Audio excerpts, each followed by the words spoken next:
Farm Tracker 9 weather with Chief Meteorologist Holden LaCroix. Well, big story around town is the heat and also the smoke we're dealing with across Douglas County. And we'll get into that in just a minute, but wanted to touch base on this. Again, we had a very impressive magnitude 7.3 earthquake up across the Alaskan Peninsula. If you're familiar with the region, it was actually off the island of Adak, and that actually prompted a tsunami warning for most of the Alaska Peninsula. That has since expired, and the only measurements of an actual tsunami was maybe a few feet or so from sensors from a buoy offshore. So luckily, we are kind of in the clear now, but that warning was originally for the Alaskan Islands.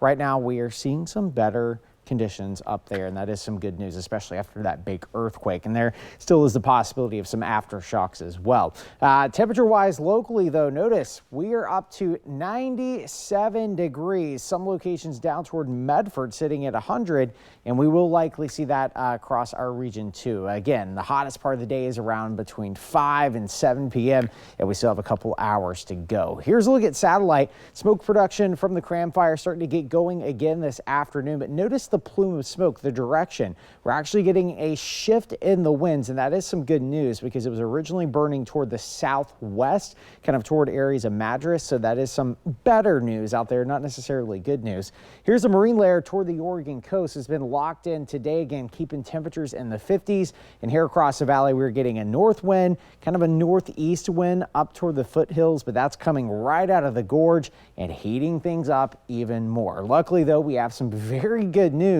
This high pressure system offshore is actually going to be taking a tick back toward the south and the east. As it does so, it's going to shift our winds kind of to more of a onshore flow. That is going to act as a natural AC, cooling the temperatures down, but it's only a matter of when. We are expecting that shift in the winds probably late this evening. We're already starting to see signs of that out toward the east. Once that happens, the temperature is going to drop dramatically, but highs tomorrow still likely going to be in the 90s, so don't get too excited out there.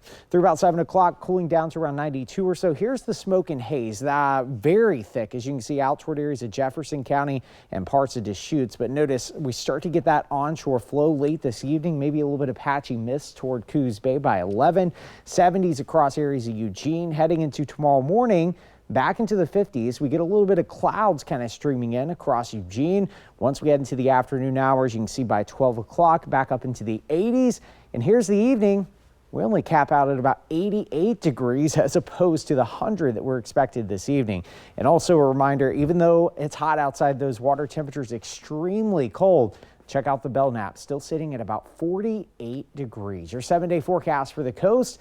A little bit of patchy mist and drizzle can't be ruled out toward next Monday. That's as we start to see that pattern change inland. You can see that reflected right here across the Umpqua from 92 on Thursday down to 78 on Monday. Across the Cascades, 80 on Thursday. There's your chance of a little bit of patchy mist toward Monday. And across the Willamette Valley, 90s the next couple of days. And finally, we're back into the 80s with the possibility of 70s heading into Monday afternoon.